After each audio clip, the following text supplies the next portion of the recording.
amigos, bem-vindos ao Gente que Fala, sempre ao vivo, de meio-dia a 1 pela Rádio Trianon, AM 740 São Paulo e Rádio Universal, AM 810 Santos. Estamos transmitindo direto do estúdio da Rádio Trianon, através da nossa fanpage Facebook/programa Gente que Fala. Estamos também na AltV, www.altv.com.br. E TV Guarulhos, canal 20 UHF, canal 3 da NET em Guarulhos, tanto AltV quanto TV Guarulhos, 11h30 da noite. Acesse nosso blog, conheça nossos colunistas e colaboradores, gentequefala.com.br. E à sua disposição, telefone aqui no estúdio da Rádio Trianon, 3289-3580, o telefone da nossa produção, 5052-5555. Participando desta edição de Gente que Fala, Raul Jafé. Prazer tê-lo aqui, Jafé. Prazer, honra e grande alegria estar aqui com esse programa maravilhoso, da qual eu tenho a honra de participar, com esses convidados espetaculares, e sob esse comando do grande mestre. O Jaime do Jardim Bonfilholi diz que vocês têm o DNA da Trianon. Você também, né? Nós temos. Isso aqui é vírus. É o vírus do bem. Também conosco o desembargador, doutor Américo Angélico. Prazer tê-lo aqui, doutor Américo. Prazer é nosso, bom dia, uma satisfação muito grande estar aqui com os nobres colegas e sob seu comando aqui. Um grande prazer, Zé Copé. Também conosco o economista Faria Lima. Bom tê-lo aqui, Faria Lima. Eu gostaria de estar lá no hemisfério norte, comemorando a primavera, entende? Com flores. Você comemorou ao seu lado lá, entende? Vendo aquele aroma. Mas estamos aqui comemorando o início do outono com meu grande amigo, o Raul. Entende? Que nós estamos conversando lá fora agora. O Raul é excepcional. Melhor do que o Raul aqui, só você mesmo. É nada. Olha quem fala. Que ainda não... olha quem fala. Esse homem é mérito aqui, tá louco. Maria Lima, com a justiça é bom, não. Não. Muito bom, muito bom. O presidente Michel Temer anunciou durante reunião com embaixadores de países que importam a carne brasileira que haverá uma força-tarefa para fiscalizar os frigoríficos alvos da Operação Carne Fresca. O presidente levou os diplomatas para jantar em uma churrascaria. Bom, ele fez um mise-en-scène. Carne fresca ou carne fraca? Carne fraca. Não, disse que a churrascaria, que aliás foi uma grande ideia levar na churrascaria, foi uma grande sacada. Mas disse que na churrascaria só tinha carne importada. Não, e também tem alguma... E compra essa carne... Carne argentina... Compra essa carne de um, como é que se diz? Um frigorífico que está sendo investigado também. Agora eu estou preocupado o seguinte, eu soube que está tendo uma grande reunião agora, um regabof maravilhoso, Dória, Maluf, Haddad e Kassab. Onde isso? Se eles vão comer quibe lá, deveriam fazer uma inspeção antes. Então, você veja, mas não é. Quibe cru, principalmente. Quibe cru é horrível. Então quibe cru... Nem com trigo, deve ser com joio. Onde isso? Eu não sei, mas deve ser irradiado pela Globo, eu não sei. Eu escutei hoje, vindo para cá. Parado no trânsito da 23. O que eles iam fazer? Qual o objetivo? É a primeira reunião dos ex-prefeitos. Ex-prefeitos. Mas parece que a senhora Erundina e a dona Marta não vão participar. Mas também não fazem falta nenhuma, né? Agora, hoje eu estou triste, sinceramente triste. Queria fazer uma homenagem, entende, ao Brasil Vida, que nos deixou. Hoje é a missa do Brasil. Nossa, eu nem sabia. E o Brasil, inclusive, foi prefeito durante Nossa, eu nem sabia. Sentimentos ao Brasil. Fantástico. Meu grande amigo, um homem fabuloso. Um homem fabuloso e, infelizmente... Que Deus o tenha na sua sagrada misericórdia. Está sendo muito bem recebido lá. Você nos surpreende com essa notícia, porque é uma perda, né, terrível para a cidade de São Paulo. Fez muito, contribuiu muito com a política na cidade de São Paulo. Ele que gostava da cidade de São Paulo, convidado a voos mais altos na política, sempre se recusou. Ele abrilhantou a advocacia também, especialmente. Ele é lá do Lago São Francisco, ele, fantástico, 10 mandatos, é uma figura maravilhosa. Da minha faculdade. E 10 mandatos porque os eleitores dele gostavam muito dele, porque ele era muito prestativo. Quer dizer, ele nunca deixou na mão um eleitor, sempre atendeu, sempre conversou. Eu não se tinha reclamação dele, né? Eu tenho momentos fabulosos com ele, não sei se gastando algum tempo em relação ao problema da carne fraca aqui, mas a homenagem ao Brasil Vita merece ser feita. Ele é uma figura fabulosa. Participamos de eleição uma vez e ele teve um problema de infarto e ficou no hospital. Então ele disse assim: Frei Neumann, ganhei essa eleição na cama. Quem estava lá internado. É uma figura maravilhosa, um homem, como diz o desembargador, um grande orador, um italiano. Só tinha esse defeito, possivelmente, torcer pelo Palmeiras, entende? Mas é isso, que coisa, viu? Nem me fale, viu? Nem me fale. Com a nossa defesa lamentável aí, nem me fale, viu? Advogado Pinheiro Pedro, prazer tê-lo aqui. Prazer estar comigo, com você e eu aqui, com essa presença tão ilustre hoje aqui. Pinheiro Pedro, além de advogado, é editor-chefe da revista Ambiente Legal. A carne se enquadra nesse ambiente legal? Carne fraca, eu ainda falei errado aqui porque o subconsciente trai, né? Mas o Faria Lima me corrigiu ainda. Carne fraca. Carne fraca, cabeça de porco, papelão e ácido ascórbico. Só uma combinação explosiva. Um quadrilátero. Mas isso foi desmentido. A história do papelão diz que realmente foi mal interpretado e que era apenas realmente usar a embalagem de caixa. E pelo menos foi o que falaram. Caixa para frango colado. Eu também acho, mas papelão feito de material reciclado sem a devida. E não existe. Quem acompanha a fabricação de papelão sabe que ele não pode estar em contato direto com a comida. Porque o papelão ele é feito de material reciclado e esse material ele é posto no liquidificador, papel velho, catado no lixo, e depois ele sai papelão. Ou seja, as bactérias não se reciclam, elas estão lá. Alguém já chegou um papelão? Quer dizer, então estou mentindo. Não. Como? Eles estão é muito grave. Pindorama semente, isso é um absurdo. Porque é uma verdade que ainda não se comprovou. Outra coisa, não, a cabeça de porco pode, porque diz que é perfeitamente possível se colocar, é normal se colocar a cabeça de porco. Quer dizer, então é outra mentira. Que eu saiba, a cabeça de porco não se deve pôr em embutidos. Tem vários motivos para não se pôr uma cabeça de porco em embutidos. Tem outra coisa muito grave também. Ácido ascórbico tira o cheiro. Aliás, desde os nossos avós a gente sabe disso. Por que a gente passa limão? Por conta do ácido ascórbico. Ele quebra a molécula do metano. Que é vitamina C, inclusive, né? Então estão dando muita vitamina C para a carne. Para quê? É para esconder o mau cheiro. Pensei que fosse para a gente não ter mais resfriado. Pois é, né? Eu também, uma boa ideia. Eu acho assim, é uma coisa tão grave quanto o fato do presidente da República, para poder resolver o problema, ganhar confiabilidade e levar todo mundo para jantar numa churrascaria de Brasília, que é conhecida por só servir carne uruguaia e australiana. É o que eu falei agora. Ué, pelo menos não correu risco. E aí intoxicar todos, você queria que intoxicasse o presidente está defendendo aí o valor, o que a carne significa, porque o Brasil é o maior exportador de carne do mundo, é o maior rebanho pecuarista que existe na terra. Então ele está defendendo esses valores que a carne representa e o que ela, os empregos que ela dá e tudo mais. Né? Nós somos uma mídia respeitada. Peraí, Pinheiro Pedro, deixa eu refazer aqui. Ele levou todo mundo, ministros, embaixadores, para uma churrascaria para poder dirimir as dúvidas sobre a carne no Brasil. A churrascaria está escrito na churrascaria. Você vê no menu dela lá, está lá. Nós só servimos carne. O Roberto Carlos não foi convidado. Nem o Tony Ramos. Não, o Roberto Carlos ele não deve ter comido. Deve ter olhado a carne e não comeu. Você quer ver o pior, que eu acho assim, todos nós aqui lidamos com comunicação o tempo todo, né? Seja na política, no dia a dia, na advocacia, no jornalismo.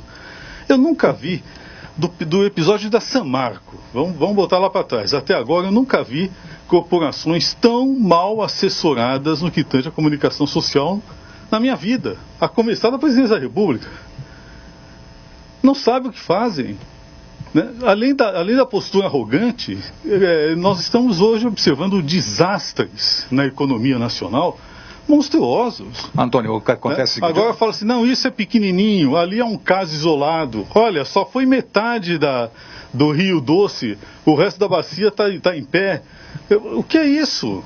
É verdade. Não é? E o problema é o seguinte, as soluções são muito rápidas e práticas. Levou para comer, fez um regabofe lá no churrasco, resolveu o problema. Já está liquidado o problema. Acabou o problema. Mas não, cuidado, não. Com essa divulgação internacional, é muito perigoso. O Brasil vai sofrer bastante. E vocês querem ver uma coisa? Nós estamos diminuição. Parece que o Trump é vegetariano. No dia 4 da operação. Alguém foi demitido? Nada. Ninguém foi demitido. Mas, e não é só aqui. Mas fez o ministro voltar de férias. São Marco, alguém foi demitido? O Blágio voltou de férias. Agora tem 32 fiscais 33. E assistentes presos. Processo administrativo. Agora não é nem o caso, era caso de demissão sumária e depois vai responder o processo. Ele está com mandado de segurança.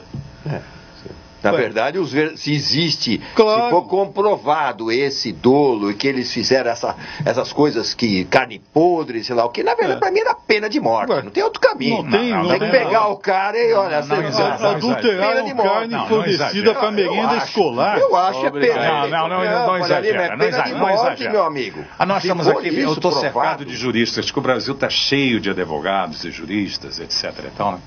Então você é o país do bacharel. Mas nós somos muito condescendentes. A nossa Constituição é um melange que ela consegue colocar valores éticos os mais conflitantes em relação a esse problema da pena de morte. O lá é uma cláusula pétrea, né? O deputado estava lá. Fazer a vida. Mas por compensação agora querem aprovar o aborto. Então é um processo que você fica confuso. A vida é só depois dos 3 meses. Até os 3 meses.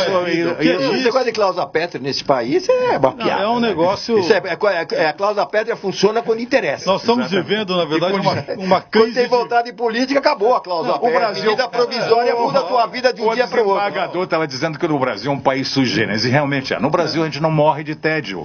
Eu faço questão de dizer para você, a gente não morre de tédio. Não. Cada dia. Morre de raiva. Isso é outro problema. Isso é outro problema. Cachorro não morre de raiva, a gente pode morrer. Os coitados dos macacos estão sendo assassinados lá, porque eles dizem a paulada que causa a febre amarela. Agora o mosquito, foi declarada uma guerra ao mosquito e nós perdemos a guerra do mosquito. Ninguém fala nada. Não. Você já reparou isso? Não, e o mosquito virou arma biológica. A Dilma falou que era mosquita. O pessoal foi atrás do mosquito, não matou o mosquito. Não matou. E o mosquito agora. E acabou a microencefalia, né? Não teve mais casos. Pelo menos não houve uma notícia. Não tem mais dengue, agora é chikungunya, que é um negócio mais sofisticado. Acho que é Zika. Nós somos um país das minimizações. Né? Tudo é minimizado. Até a dignidade. E o que é pior é a crise de qualidade. Né?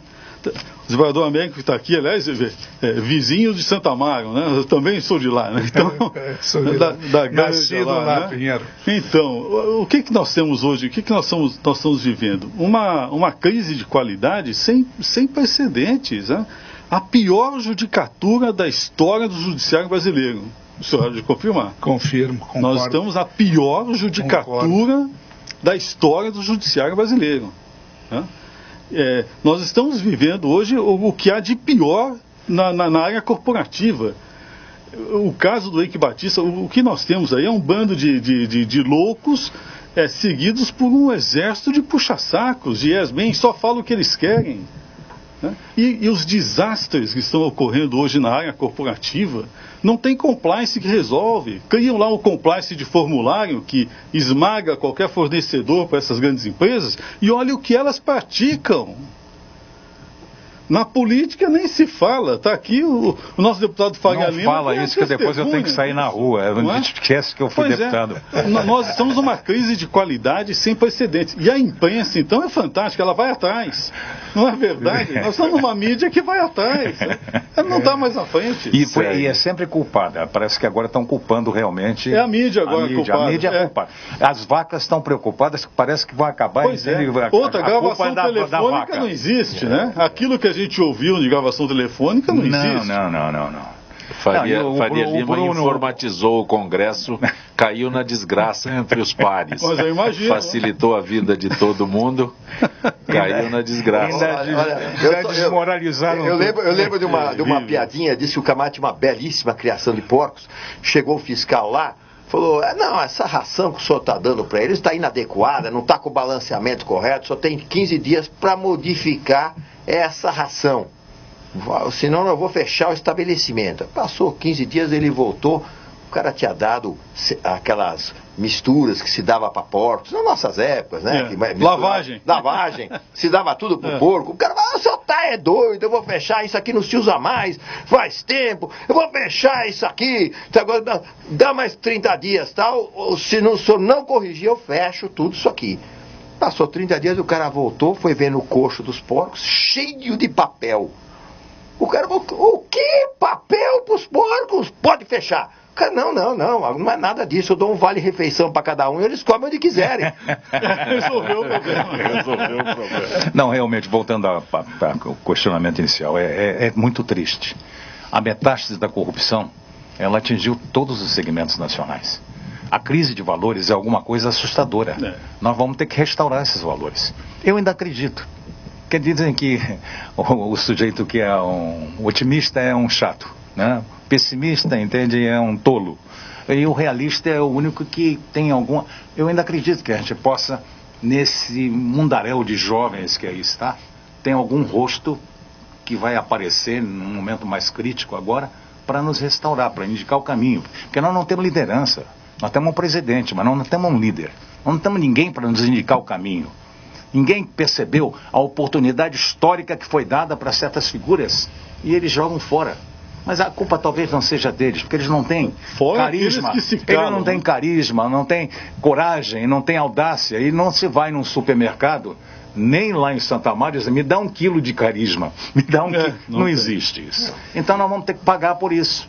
É um processo natural. Nós temos um povo que tieta um jogador de futebol assassino que a qualquer momento pode voltar a ser preso e condenado a 19 anos de cadeia.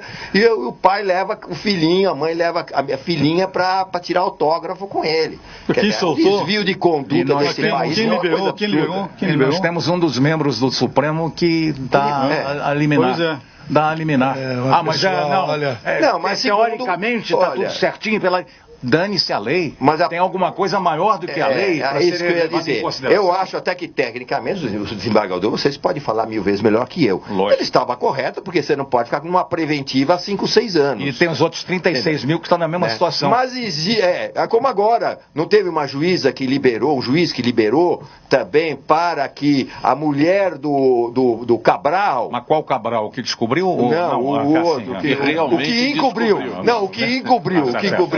O Cabral não liberou a mulher do Cabral para cuidar dos filhos. Nós temos quantas milhares de empresas que estão na mesma situação? No caso da preventiva, há milhares de casos similares em que você mantém a preventiva por todo esse tempo, ou até mais, desde que continue havendo perigo para a segurança do processo, mesmo depois de decidido. Mesmo que seja 5 anos. Em primeira instância. Isso não é motivo, quer dizer, é a busca pelo espetaculoso. Que nós sabemos muito bem que é o problema da vaidade de alguns operadores do direito lá em cima, entendeu? Que está um negócio. Aliás, o professor, uma vez entrevistando o nobre, só um momentinho, entrevistando o nobre professor Ives Gandra, ele falou uma coisa, que a Suprema Corte tem uma função diferente das cortes inferiores, na opinião dele. Ela tem que muitas vezes julgar naquilo que é o de interesse da população e não se ater, nem sempre é necessário se ater às minúcias da lei para fazer o julgamento, porque senão a Suprema Corte vai dar a impressão para o povo que não entende de nada do direito de que há uma total impunidade no país. E aí, veja o pior da Suprema Corte, o que aconteceu no sábado agora. O ministro Barroso, que alguns chamam de Barrosinho pode tudo, porque é impressionante, né? Vai lá, faz uma palestra na PUC do Rio de Janeiro, onde ele fala que o direito penal aqui é um direito penal só para os ricos. Nós não temos um direito penal. Foi o Barroso ou foi o Toffoli? O Barroso. Foi o Barroso? O Barroso, mas espera aí, quer dizer, nós estamos diante de um ministro que não acredita na lei que ele aplica. E o diz claramente. A lei que ele administra. Não é? Que ele administra. Doutor, olha, pessoal, eu estou fazendo força para não ficar triste, viu? Porque eu quero discordar dos senhores aqui, dos nobres companheiros de mesa, mas eu não posso discordar. Há muito tempo atrás eu escrevi um artigo, mandei lá para o Migalhas, dizendo que havia sido instituído no Brasil a impunidade. E citei uma série de exemplos. Instituída a impunidade significa o quê? O mal passa a ser a primeira instituição. Pois é. É o que aconteceu no Brasil, o que está acontecendo agora. Então nós olhamos para um lado, olhamos para o outro lado, nós não temos mais para onde fugir, para onde evitar essa situação. Ela disseminou. Ela está no Supremo Tribunal Federal, ela está em toda parte, e os políticos brasileiros, com todo respeito, existem alguns, óbvio, a exceção confirma a regra, e até exceções, mas os políticos são os nossos representantes, são uns homens eivados de disfarçatez, antipatriotas, e vivem a prejudicar o povo brasileiro. Quer dizer, entusiasmando o povo ainda para essa deseducação disseminada. Os jovens estão perdidos aí, nós estamos vendo esses rolezinhos aí, onde gastaram em 2 oportunidades 1.000 litros de álcool, a maioria menores, e nós não temos condição de fazer nada. A polícia desacreditada não pode dar um tapa num cidadão, mas esse cidadão pode matar uma mulher grávida, um idoso, uma criança, e não acontece nada. Bem colocado. Com 16 anos ele vota muito mal, porque está difícil votar bem. Mas ele não pode pagar pelos crimes, mas agora com 4 anos ele pode escolher o gênero dele, se ele quer ser menino ou menina. Mas ele não pode ser responsabilizado por um assassinato cruel. E a sociedade não consegue mudar isso. O judiciário está apavorado, o judiciário está um pouquinho desconstituído quanto à sua qualidade, porque os últimos governos fizeram nomeações que talvez não estivessem no acordo. Então nós estamos tendo, inclusive, juízes que talvez não merecem ou não mereciam essa nomeação que fizeram. Tanto é que a Ordem e outras instituições querem mudar esse sistema para que a própria classe eleja o seu representante e não deixar para o Poder Executivo, para o Poder Político, escolher e nomear os juízes então para todos os lados, desembargadores, de escolha ministros, que seja decente, né? etc. Também corporativista. Porque hoje nós estamos vendo o excesso de corporativismo também está matando o judiciário. Mas, doutor Américo, isso não muda? Esse sistema de escolha dos... Não, muda. Se houver, há uma pressão hoje, a Ordem está fazendo a pressão, a própria Associação dos Magistrados Brasileiros está fazendo essa pressão com o Dr. Jaime, que é um presidente jovem aqui de São Paulo. Há uma série de pessoas trabalhando para mudar essas coisas. Mas o sistema é muito forte. É muito difícil, nós não conseguimos assim, o pessoal do bem, o pessoal que quer trabalhar, o pessoal que quer arrumar isso, não consegue avançar. Mas, doutor Américo, quando o senhor fala em alterações, por exemplo, uma fórmula aqui, a lista tríplice, aí os pares indicam alguém numa lista tríplice, aí chega para o mandatário que exerce um cargo político e ele escolhe o terceiro colocado na lista tríplice. Não muda. Não, mas justamente o que nós precisamos mudar é a forma. Quem tem que escolher é a própria classe que escolhe. Eu acho. Mas então porque o escolhido é o que... A classe convive. Essa história de deixar para o Poder Executivo, para o Presidente da República... O escolhido é o que encabeça a lista. Essa lista. Exato, sim. Mas aí a própria classe que vai selecionar os interessados para disputar aqueles cargos, a própria classe que conhece, convive com os colegas, vai escolher aquele que desde que ela não assuma um padrão sindicalista, exatamente, como que a gente está observando aí também. Né? E não mandar para o Executivo, porque aí é uma nomeação política, vai haver pressão, vai haver uma série de encomendas que vai tirar a qualidade. Mas tem outras coisas assim graves que a gente está observando. Por exemplo, nós vivemos hoje num país que está com uma crise ambiental sem precedentes, né? E eu me lembro aqui do nosso queridíssimo Dr. Faria Lima, que quando houve a primeira conferência sobre meio ambiente no mundo, ele estava lá. Ele foi um dos que fez, inclusive, o projeto preparatório no Brasil em 72, não é verdade? Uhum. Tivemos depois 2 conferências internacionais em 92 e 2012 no Brasil, né? E agora, depois disso tudo, nós estamos vendo aí um retrocesso na área ambiental sem precedentes, né? Voltou os níveis de desmatamento na Amazônia. Nossa, isso é terrível. Isso é terrível. Gozado, é o seguinte, não sei, vamos tentar fazer a gente tem que analisar a floresta, a árvore e depois a folha. A gente tem que ter uma certa perspicácia por isso. Esse fenômeno que nós estamos vivendo é um fenômeno mundial. Essa crise de valores é uma crise mundial. É uma crise que atinge todo mundo. Esse fenômeno da explosão da informação, esse fenômeno, entende, da mundialização ou da globalização, da não verdade, essa modificação dos polos de poder que estão saindo dos Estados-nações para as empresas transideológicas, tudo isso são fenômenos terríveis.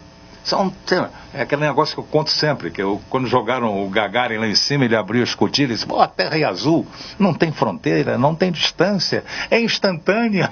Então é uma loucura, né? Mas antes já tinham matado a Laika, já tinham sacrificado o cachorrinho. O que eu estou querendo dizer é o seguinte, esses fenômenos brasileiros, realmente, grande parte são causados por nós. Nós nos abstemos, entende, de pensar. Eu acho que o brasileiro acredita que pensar dói. E a gente precisa mostrar para ele que pensar não dói. Que a gente só copia o que não deve copiar. Entende? A gente tem que começar a assumir certos papéis. Mas é uma globalização. Esses fenômenos também existem no mundo. Nós temos discussões aqui em reuniões passadas, eu defendendo a figura do Trump. Ouviu falar do Trump? O Trump, para mim, é o elemento catalisador que veio para criar, entende, uma modificação, um momento de transição e de movimentação. Alguma coisa lá, Teilhard de Chardin. Teilhard de Chardin é aquele louco que tinha umas... Grande pensador católico. Ele era um padre, coitado, preso por aqueles dogmas, aqueles fatalismos, entende? Como aqui no Brasil estão sacralizando a política há muito tempo. O nosso profeta de Caetés, aquela turma que nasceu lá em Garanhuns, Garanhuns não, Caetés, coitado, que está lá, o pessoal diz lá, né? Nós não temos culpa. O que eu estou querendo dizer é que o Teilhard de Chardin dizia o seguinte, condições de temperatura e de pressão podem modificar, entende, instantaneamente, porque cristalizam um lago inteiro. Com isso ele juntava aquela visão criacionista e a visão evolucionista. O grande drama que a gente está vivendo, e que eu sofro, mas eu já estou no outono da vida. Por isso que eu queria ir lá para a Europa, para ter a primavera da vida, né? A gente está no outono da vida, a gente só pode contar as coisas para essa garotada, ver se eles acordam, porque eu acho que eles estão acordando. Porque o futuro é deles e eles têm que criar um futuro onde exista liberdade. A grande divisão, a gente continua discutindo no Brasil, de esquerda, de direita, esse negócio é coisa de trânsito. Isso é preocupação, entende, da turma que está na CET, no Detran. Hoje, ou você é favorável à liberdade ou contra a liberdade. Se você for contra a liberdade, você está perdido. Porque sem liberdade você não consegue encontrar a verdade, encontrar o caminho. Porque hoje a dúvida que nós estamos vivendo é o seguinte, olha, o paraíso foi perdido, eu quero recuperar o paraíso. Aí aparecem esses vendedores de... Esses do templo aí. Chega mais perto do microfone. Aqueles que estão lá do templo ali. Sim. Templo de... Ali no Brás. Sim, sim. Não é o passado, não. É o futuro. Vou te vender o futuro. Olha, no futuro vai ser uma maravilha. Paga agora. Tá chegando dinheiro do fundo de garantia. Não, só para completar rapidamente pelo que ele falou. O seguinte, o intervalo, só vou dizer rápido. Nós temos hoje, claro, sabido, a chamada nova ordem mundial. Que está num grande conflito mundial mundial com forças contrárias, no caso hoje representadas pelo Trump, pela Le Pen na França, pelo Putin, na Holanda recentemente, agora quase, essa força cresceu muito. Enfim, na verdade o que existe em tudo que você falou é esse choque entre essa nova ordem mundial, que é o chamado politicamente correto, contra o retorno. É o fim de um ciclo que alguns querem manter e é o nascer de um outro ciclo que vai nascer sob dor e sangue. E vai sair. Preciso ir para o intervalo. Gente que fala retornará em instantes.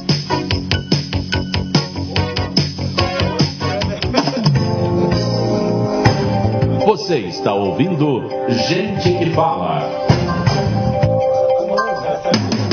Chegou a nota do milhão da Prefeitura de São Paulo. Com ela, você pode virar milionário. Para concorrer a R$1 milhão todo mês, é só pedir a nota fiscal em prestadores de serviços, tipo academias, oficinas mecânicas, estacionamentos, cabeleireiros, pet shops. E quanto mais notas você pedir, maior a sua chance de ganhar. Quer ficar milionário? Pede a nota do milhão. Pede e vale. Para concorrer ao prêmio mensal, cadastre-se e consulte o regulamento em notadomilhão.prefeitura.sp.gov.br. Prefeitura de São Paulo. Você corre para todos os lados e o tempo anda esgotado. Quer saber? Nós vamos falar sobre o que você quer ouvir. Bate-papo, dúvidas, notícias, música, dicas. Pergunte. Dê sugestões. Venha dividir momentos com a gente. Seu tempo é precioso demais.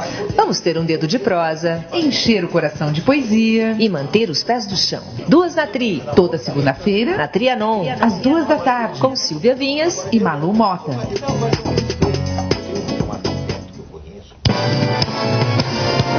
Participe da nossa programação através dos telefones 3289-3580 ou 3253-4845 ou acesse trianoam.com.br.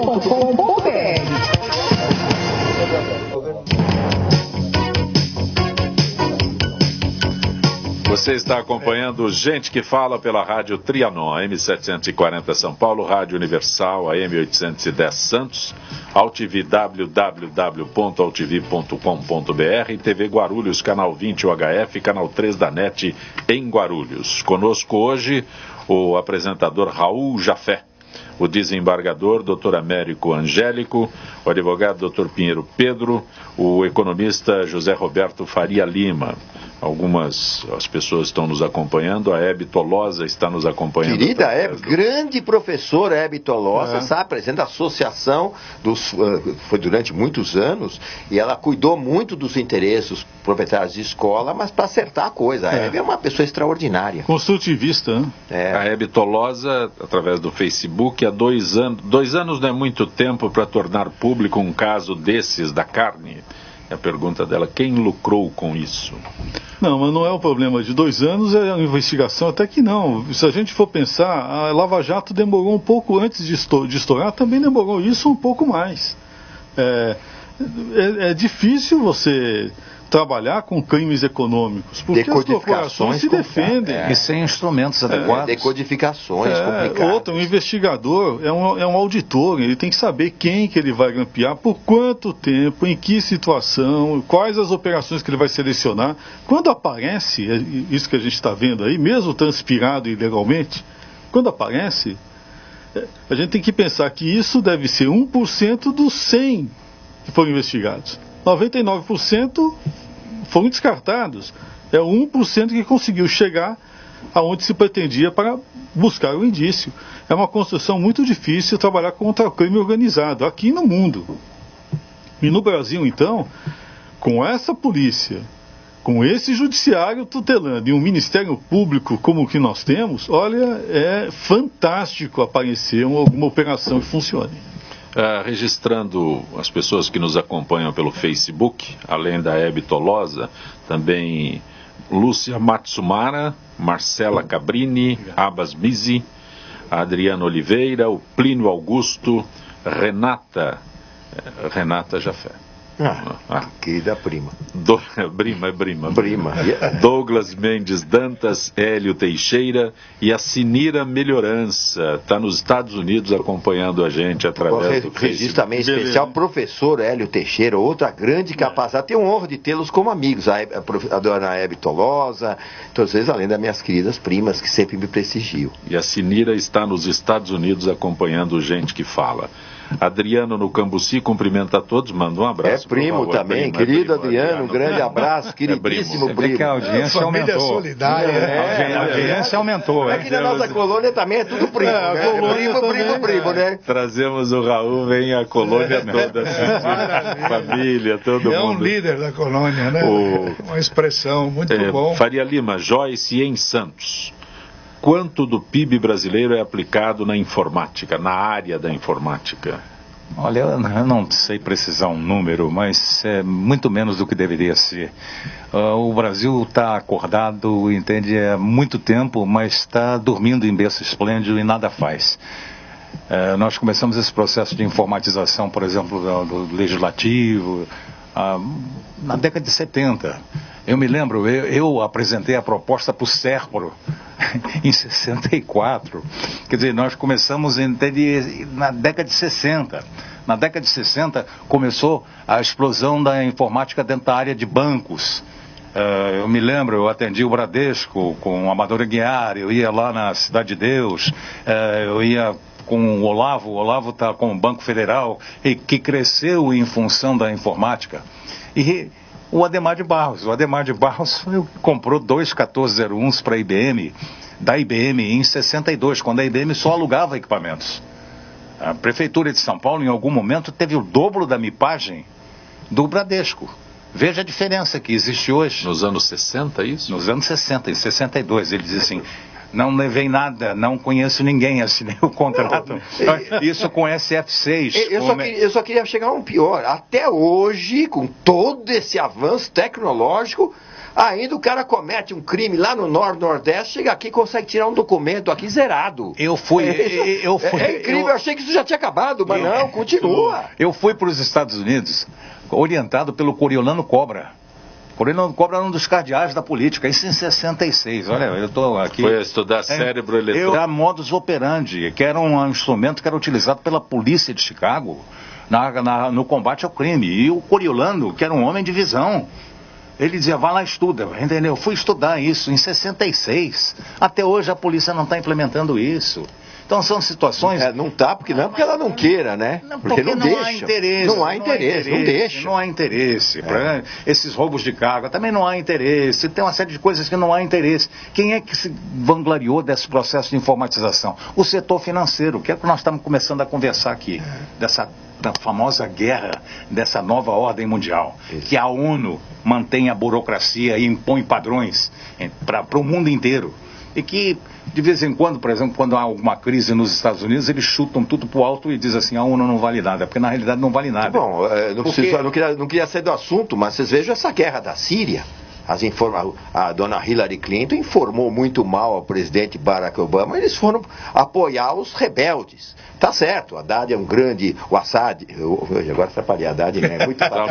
Não deixa de ser. O Assad é um ditador? Como era o Saddam Hussein. Mas eles foram lá, fizeram apoiar esses grupos rebeldes, que são a maioria deles jihadistas da Guerra Santa, bagunçaram todo o coreto. Agora eles estão lá. Até o Trump está mandando 1.000 especialistas agora para lá, para ver se dá fim nesses rebeldes aí e também, claro, no Estado Islâmico. Nessa morreram 400 mil. Mas a Dilma não ia resolver esse problema? Começou a negociar. Eu me lembro, a Dilma sugerindo que vamos lá conversar com esse pessoal. Só bater um papo. Não sei, bater um papo. Bem que podia deixar ela lá conversando com o Estado Islâmico. A turma de Pedrinha aprendeu tudo. A turma de Pedrinha, de Alcaçuz, a turma lá de Manaus, aprendeu tudo. Eles estão decapitando com uma técnica fantástica. Não é isso? Então... Pinheiro Pedro, Jaime do Jardim Bonfilholi, qual seria o precatório ambiental mais vultoso devido pelo governo do estado? Você teria essa informação? Não tenho a mínima ideia. Não, tem um sim, eu esqueci. É da Mata Atlântica. Eu acho que é 30 bilhões há muitos anos atrás. Mas é desapropriação por conta quando eles montaram o Parque da Serra do Mar, né? Mas era um sistema diferenciado de desapropriação, eu não sei. Me parece até que isso voltou atrás, porque eles mudaram o critério. Aquilo ali foi catalogado árvore por árvore, imagino que saiu. Aliás, esse meu amigo do Jardim Bonfilholi já me fez essa pergunta outra vez que eu estive aqui. Já é muito inteligente, outro ouvinte nosso. Tem o precatório do Parque Vila Lobos também. Eu tenho algum aqui. Tem vários, né? Tem vários. Do Parque Vila Lobos também é famoso. Isso. Então, o precatório é o problema que o Estado não paga, né? Não paga, e hoje ele alega que não paga porque não pode, né? E também não intervém em cima do município de São Paulo, nem de outros, porque ele fala, se eu também não pago, não posso intervir. Os meios coercitivos não podem mais ser usados. O advogado, a parte, não há como exigir o pagamento do precatório. E o que é pior é que, não se tratando de questões relativas a unidades de conservação, então, a bagunça legal é absoluta. Então, hoje você institui no papel uma unidade de conservação, cria os maiores problemas de ordem administrativa, com impactos econômicos gravíssimos nas propriedades, sem desapropriá-las. E fica esse troço perenizado aí. Às vezes, só no papel e sem plano de manejo. Tem situações aí que o Estado dá um exemplo muito mau, né? Muito ruim, ele não cumpre. Então, a decisão judicial, o acórdão, a sentença não é mais cumprida, é descumprida. E o Estado é um mau exemplo. E há muitos casos, pessoal, muitos casos terríveis, onde o cidadão, por exemplo, vinha recebendo as parcelas ao tempo das 10 vezes, lembra-se? Isso. Quando se instituiu aqueles 10 pagamentos, recebeu um determinado número de parcelas, de repente o Estado para de pagar e vem dizer que ele é credor. Junta uma planilha dizendo que ele juros compensatórios e juros moratórios. Dizer que é credor, cria mais uma celeuma de 4 a 5 anos, depois as coisas acabam se ajustando, porque a justiça, em que pese tudo que existe, ela ainda funciona. Eu ainda posso dizer. Mas o judiciário precisaria aplicar a lei, precisaria aplicar a litigância de má-fé à Procuradoria do Estado, mas Pinheiro, veja bem, o judiciário não é independente. O judiciário não tem o orçamento dele, embora esteja na Constituição de São Paulo, que o judiciário teria aquele percentual, e ele não é independente. Ele depende do Estado. O presidente do Tribunal de Justiça vive de pires na mão, pedindo dinheiro pro governador, e o governador não tem. E a justiça fica sem a modernização. Ela faz um esforço muito grande, como fez agora. O Nalini começou esse trabalho, né? O doutor Sartori também, antes tinha feito um belo trabalho. Foram dinâmicos. O doutor Paulo Dimas é um homem espetacular. Esse maravilhoso. São todos amigos, eu conheço muito eles, são pessoas extraordinárias. Então o que acontece? Eles ficam impedidos. Não é por falta de gente fazer boa, as coisas, porque sem dinheiro, lamentavelmente, não se pode fazer nada. Então o judiciário fica com esse orçamento exprimido, recebendo sempre uma parte bem menor do que aquilo que ele necessita, embora os presidentes sejam todos maravilhosos, dinâmicos, com grande visão, o judiciário fica esbarrando nessa situação aí. Né? Eu acho que cada instituição tem uma coisa difícil, o sujeito é bom, você vai assim, bom, vamos botar aqui o doutor Américo, pessoa de olho, vai chegar lá, vou fazer. Não faz, não consegue. Não pode. Quer dizer, a boa intenção, eu sempre critiquei mas muitos políticos. Mas quando informatiza pelo lado errado. Mas tem muita gente boa. Com essa questão, informatização do judiciário dos processos, né? Eu vejo assim, o meu pai tem 87 anos, advoga ainda. Né? Bom, o homem vai me enterrar, ele vai me enterrar. Então, é impressionante. Eu acho que ele tem uma câmara criogênica no quarto dele, entra lá e sai de manhã, não muda. Né? Uma cabeça. Mas ele faz na máquina de escrever ou no computador? Claro que ele tem auxílio, né? Porque como é que se me deixar sozinho para poder entender como peticionar hoje nesse processo eletrônico, eu me perco. Né? E eu vejo de uma hora para outra, assim como o meu pai, que graças a Deus tem uma situação privilegiada, né? mas eu vejo muita gente, né, que não tinha essa mesma condição, que simplesmente desapareceu do mercado, porque não tinha condição de acompanhar a informatização imposta pelo Estado, né, ao processo. Né. Muita gente que eu conhecia, né, eu tinha um advogado velhinho que eu encontrava com ele no fórum quando era mais novo. Escrever, né? Ainda, como é que vai fazer? Ele adorava colocar colorido, ele ainda tinha aquelas fitas difíceis de achar de duas cores e tal. E ele falava assim, não, o meu orgulho, ele tinha um filho meio atrasado, inclusive assim, né, tal, né, o excepcional, né, o politicamente correto, né, que ajudava ele. Falava assim, não, o meu orgulho é que no direito, o que me apaixona, é que um pedaço de pão, a gente pode escrever uma petição, um habeas corpus, né, e aquilo é reconhecido pela justiça. E hoje? Não mais. E hoje? Mas, doutor Américo, a Flávia das Perdizes pergunta se o senhor saberia quando ou qual a idade do presidente Temer quando se aposentou como procurador paulista. Já aquela primeira provocação, né? Não, 55 anos. O presidente Temer deve ter hoje 76 anos, 75, 76 anos. Eu me lembro, ele aqui em São Paulo, ele cumulou a Secretaria da Justiça com a Secretaria da Segurança. E foi procurador-geral também. E me lembro que e ele teve, na ocasião, ele teve uma ideia brilhante, ele quis unir a Justiça Militar com a Civil. Lembra do tempo do Cosme Damião? Sim. E lutou muito por isso, quase conseguiu, mas não conseguia. Mas eu não me lembro a idade dele, mas ele deve ter hoje, no máximo, 75, 76. Mas, sem falsos puritanismos, eu me aposentei aos 53 anos. Claro que por uma merreca que não me paga nem o condomínio do prédio. Quer dizer, não dá. Pelo que a gente paga sob 10 salários e recebe 2, 3 mil reais. Quer dizer, o Lula podia. Não posso falar.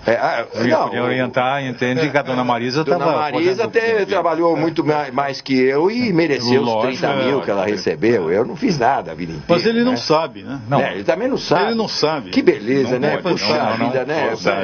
Não pode. Está liberado. Pessoa esclerosada é fogo, não, é terrível. Ele falou algo entre 20 não, mas 50, o que ele falou é verdade. Mas diz que até o cara que tem problema de Alzheimer, ele lembra do que ele tem no banco. Se for tirar o dinheiro dele, não tinha mais. É verdade. Faria Lima, você foi o único que exerceu o mandato eletivo daqueles que estão aqui na mesa, né? O doutor Américo Angélico é desembargador, o Raul Jafé é empresário, jornalista, apresentador, Pinheiro Pedro é advogado, jornalista.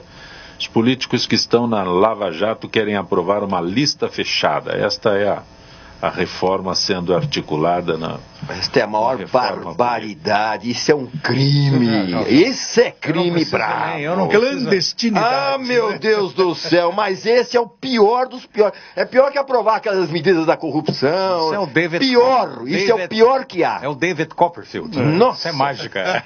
Mágica da pior qualidade. É mágica para perpetuar pilantra. Isso é um absurdo. Pior que a anistia da Caixa. Isso é um absurdo. Mas eu acho que grande parte do Supremo Tribunal Federal apoia. Isso porque eles montaram todo o sistema para isso. Eles são eleitos dentro desse sistema. Olha, isso é crime eleitoral, viu? Isso é crime eleitoral do povo. Eu tenho grande admiração pelo Bolívar Lamonier. Muito, né? Inclusive, igual você, a gente troca correspondência toda hora lá naquele Zap, não? O Zap.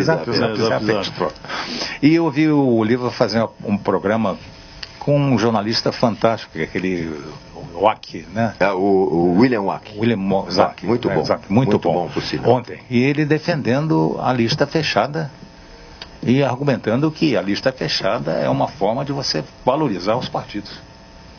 Mas ele esquece que com isso ele vai perpetuar os picaretas. É lógico, mas eu fiz esse comentário para ele. Eu adorei, porque você é um poeta. Na nossa idade a gente não pode acreditar mais nisso, né? Se fosse outro país, eu estaria certo. Porque você não funciona. No Brasil, na realidade, não funciona. Nós estamos com 36 partidos. A tendência tem mais uns 4 ou 5, vamos chegar aos 50. Eu não sou contra a quantidade de partidos. Pode ter 1000 partidos. Mas você tem que hierarquizar os fóruns. Entende? Você pode ter partido municipal, estadual, federal, dependendo, entende, de uma situação em que você vai consolidando a tua posição. Especialmente no mundo de hoje, onde você tem 1000 alternativas. O Nelson Rodrigues dizia isso. Antigamente o idiota sabia que era idiota. Mas na hora que ele descobriu que ele era idiota, mas ele era a maioria, aí o negócio ferrou. Perdeu a humildade. Os americanos perdeu a humildade. Inventaram a tal de internet, que eu fui o primeiro a implantar essa internet aqui em São Paulo, que chamava-se BBS Sampa, Bulletin Board System. Era um sistema que foi utilizado para fazer divulgação. Eles estão desde manhã mexendo na internet. Eles primeiro a colocar isso para lá. Depende da internet. Não, tudo bem. Aí eu perdi o que eu estava querendo contar para vocês aí agora. A lista fechada. A lista fechada é um absurdo. É um absurdo dos absurdos, mas é a forma que eles têm de se salvar. Aí vão se eles estão lá, entende? É para corporativismo puro. É a política do salve-se quem puder. Sobrevivência não é você não é crime você cometer crimes para sobreviver? Que o povo tenha essa ideia de futuramente sair às ruas por esse assunto. Eles querem uma democracia para usar a liberdade para acabar com a liberdade. Eles querem destruir tudo. Esse sistema não funciona. A gente vai acabar caindo, entende, na má utilização da informática com a urna eletrônica. Vamos falar dos guardiões da democracia, entende? Vamos falar, entende, que o judiciário está para cumprir a lei, fazer cumprir a lei, não para atingir a justiça, que justiça já é um fenômeno mais sofisticado, que é um negócio mais teológico, não? Que você tem que fazer. Pinheiro, agora para encerrar. Pergunta, eu digo o seguinte, você vai votar sabendo que o cabeça da lista lá é o Renan Não, Calheiros, mas ninguém vai saber. É exatamente essa lista, é tão fechada que ninguém vai saber. Eu também não vou votar. O voto é secreto. Eu também não vou votar. O eleitor não vai saber. O voto é secreto. Eu não vou votar. Quem inicia a lista do partido do Levi Fidelis? O próprio Levi. Esse é o próprio. O partido a gente já do sabe. PMDB vai ser duro saber sentir o efeito. É só um exemplo. O Cunha, o Michel, o Renan. A Lava Jato estaria ameaçada? Não acho que está ameaçado. Bom, domingo que vem vão para a rua, hein? Mas nós temos que observar o grande problema. A Lava Jato, assim como essas investigações do Rio de Janeiro, do Bretas, isso que está sendo desenvolvido agora, são ilhas, né, num grande lamaçal, né? E eu não estou sentindo um respaldo da estrutura do judiciário, entendeu? Que transforme isso efetivamente em rotina, né? Então é muito grave a gente ver que cada dia que passa, um juiz como o Moro, por exemplo, se vê cada vez mais pressionado, a ponto dele ter que fazer vídeo caseiro para poder aparecer nas redes sociais. Por quê? Porque ele não tem nenhum suporte de comunicação social do Poder Judiciário ao qual ele serve, né? Então, sim, a ameaça existe nesse ponto de vista. A operação não, ela está se fazendo. Mas o grande problema da operação não é a operação em si e uma cabeça bem instruída como que a gente está observando naquela vaga específica da federal. É o que vai sendo diluído para cima nos tribunais superiores que formam hoje, como eu digo, a pior judicatura da história do judiciário brasileiro. A sorte é aquilo que eu estava falando da floresta, da árvore e da folha. Ele tem apoio internacional. A Federal Protection Corruption Act americano está envolvido nesse processo. Está dando apoio. Porque o fenômeno é mundial. É mundial. Antigamente, no tempo do Nelson Rodrigues, era 10%. Era coxeta de garçom. Outra, é o maior do globo terrestre.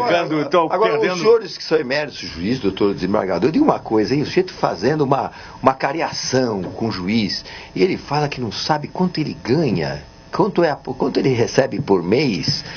Não é escarnecer da justiça, não é tirar sarro do juiz. Não, mas é o juiz a falar mal de si mesmo. Mas é a própria lei. Eu não sei, sabe, não é fazer pouco. Como é que ele aprova? O brasileiro não sabe o que ganha, pelo contrário, a gente sabe que a gente ganha pouco, mas não saber o que ganha. No judiciário americano não soube utilizar. Eu acho que tinha que ter saído preso de lá. Não, mas ali não. O juiz é o Lula, né? No judiciário americano. Atrás da algema, se é o Jafé como juiz, atrás algema, tá fazendo pouco de mim, o cara não sabe o que ganha, não sabe quanto a mulher ganha. Mas tem uma diferença aqui. Quem paga são os filhos. A nossa tradição é que o réu, ele pode falar o que ele quiser. E a defesa do réu atua de acordo com o que o réu diz.